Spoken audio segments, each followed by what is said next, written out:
আমরা বুঝতে পারছি যখন কোনো কিছু ছিল না তখন আল্লাহ রাব্বুল আলামিন ছিলেন, আবার যখন কিছু থাকবে না তখন আল্লাহ পাক থাকবেন।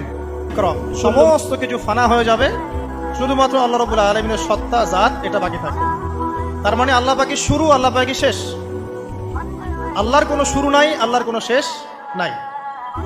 এখন কেউ যদি প্রশ্ন করে যে আল্লাহ সবকিছু সৃষ্টি করেছেন, তাহলে আল্লাহকে কে সৃষ্টি করলো, নাউজুবিল্লাহ, তখন আমরা বলবো যদি কেউ আল্লাহকে সৃষ্টি করতো তাহলে তো সেই সৃষ্টিকর্তা হয়ে যেত, তাই নয় কি? এইভাবে এক এক করে যদি আমরা পিছনের দিকে যেতে থাকি তাহলে একটা পর্যায়ে গিয়ে তো আমাদেরকে থামতে হবে। তো আমরা যেখানে গিয়ে থামছেন সেটাই হচ্ছে আল্লাহ রাব্বুল আলামিন। আল্লাহ পাকের আগে কিছুই ছিল না, বরং অতীত, বর্তমান, ভবিষ্যৎ এটা সময়ের মধ্যে আছে, যে সময়ের মধ্যে আমরা বাস করছি। আল্লাহ রাব্বুল আলামিনের কাছে এরকম অতীত, বর্তমান, ভবিষ্যৎ কিছু নাই।